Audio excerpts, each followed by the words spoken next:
ఖజానా గల్లా నిజంగానే ఖాళీ అయిందా, లేక ఆ గల్లాల్లో ఉన్న ప్రజాధనాన్ని రాజకీయ పునరావాసం అనే ముసుగులో మసి చేస్తున్నారా? ఖజానాలో చిల్లి గవ్వలేదని మొత్తుకుంటున్న ప్రభుత్వం సలహాదారులు అనే పేరుతో డజన్ల కొద్ది పదవులను ఎలా సృష్టిస్తోంది? అసలు ఈ సలహాదారుల వ్యవస్థతో రాష్ట్రానికి జరుగుతున్న ప్రయోజనం ఏమిటి?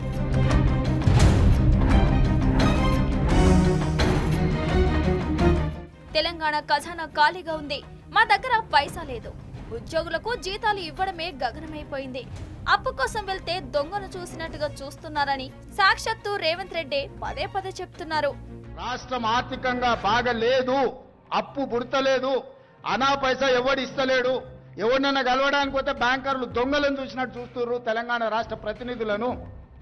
ఎవడు ఢిల్లీకి పోతే అపాయింట్మెంట్ కూడా ఇస్తలేడు, వీడు వస్తే చెప్పులు కూడా ఎత్తుకుపోతాడేమో అన్నట్టుగా ఆ పరిస్థితి ఉంది దేశం ముందల.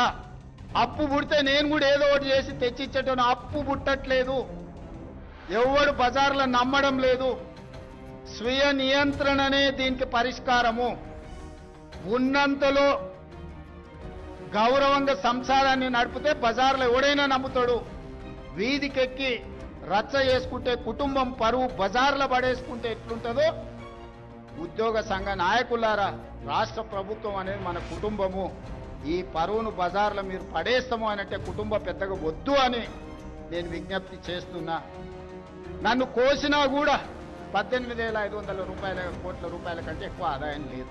ఏం చేస్తారా నన్ను చెప్పరు ఉద్యోగ సంఘాల నాయకులను అడుగుతున్నా, ఏం చేస్తారు? నన్ను కోసుకుంటే తింటారా, వండుకొని తింటారా? రేవంత్ రెడ్డి మాటలు వింటే జాలి వేస్తోంది, కానీ అసలు పరిస్థితి చూస్తుంటే నవ్వొస్తుంది. ఒక పక్క ఖజానాలో నిధులు లేవని గోల చేస్తూనే, మరోపక్క తమకు నచ్చిన వారికి, పార్టీలో పదవులు దక్కని వారికి ప్రభుత్వ సలహాదారుల అనే పేరుతో పదవుల పండుగ చేయడం ఎవరికీ అర్థం కావడం లేదు.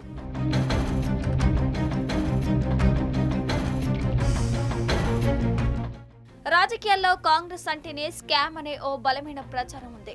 ఓవైపు రాష్ట్రంలో రిటైర్డ్ ఉద్యోగులకు రావాల్సిన బకాయిలు లేవు, పిల్లల ఫీజు రియంబర్స్మెంట్ నిధులు నిలిచిపోయాయి, రోడ్లు వేసిన కాంట్రాక్టర్లకు బిల్లులు రాక ఆర్థిక శాఖ మంత్రి బట్టి విక్రమార్క ఆఫీస్ ముందే బైఠాయించి ఆందోళన చేసే దుస్థితి వచ్చింది. మరి ఇంతటి ఆర్థిక సంక్షోభంలో ఉన్నప్పుడు ఈ డజన్ల కొద్ది సలహాదారుల అవసరం ఏమిటి? వారి జీతభత్యాలు, విలాసాల కోసం ఖర్చు చేస్తున్న ప్రజాధనం ఎక్కడి నుండి వస్తుంది?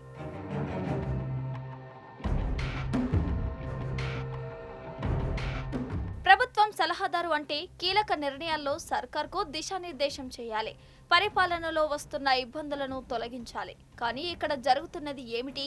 వేం నరేందర్ రెడ్డి పార్టీకి, ప్రభుత్వానికి వారధిలా పనిచేస్తున్నారు. అలాగే వి హనుమంతరావు బీసీ సంక్షేమ శాఖ సలహాదారుగా తనదైన శైలిలో సమీక్షలు చేస్తూ వార్తల్లో ఉంటున్నారు. వీళ్ళిద్దరిని పక్కన పెడితే మిగిలిన సలహాదారులు ఎవరు, ఎక్కడున్నారు? ప్రభుత్వానికి వారు చేస్తున్న మేలేమిటి?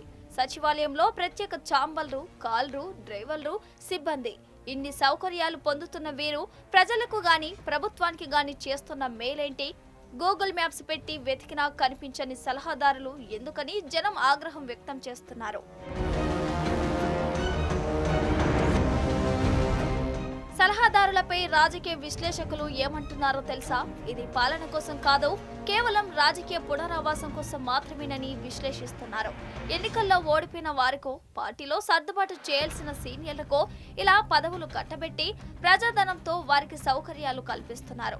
ప్రభుత్వానికి మేలు జరగడం కంటే పార్టీలో అసమ్మతి తగ్గించుకోవడమే ప్రధాన ఉద్దేశంలా కనిపిస్తోంది.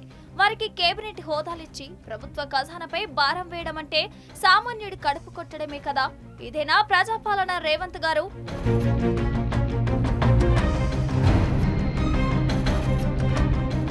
అభివృద్ధి పనులకు నిధులు లేవని అప్పుల కోసం అల్లాడుతున్న సర్కార్కు సలహాదారుల వ్యవస్థపై ఉన్న ఈ మక్కువ ఆశ్చర్యం కలిగిస్తోంది.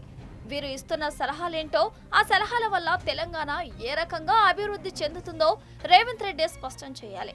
ప్రజలకు చెప్పే మాటలకు, చేసే పనులకు పొంతన లేకపోతే వచ్చే కాలంలో జనం ఇచ్చే సమాధానం కూడా అంతే పదునుగా ఉంటుంది. ఇప్పటికే ప్రభుత్వంపై వ్యతిరేకత మొదలైందని విశ్లేషకులు చెబుతుంటే మరి రాబోయే రోజుల్లో పరిస్థితి ఎలా ఉండబోతోంది? ఈ సలహాదారుల వ్యవస్థ మీకు అవసరమనిపిస్తుందా లేదా?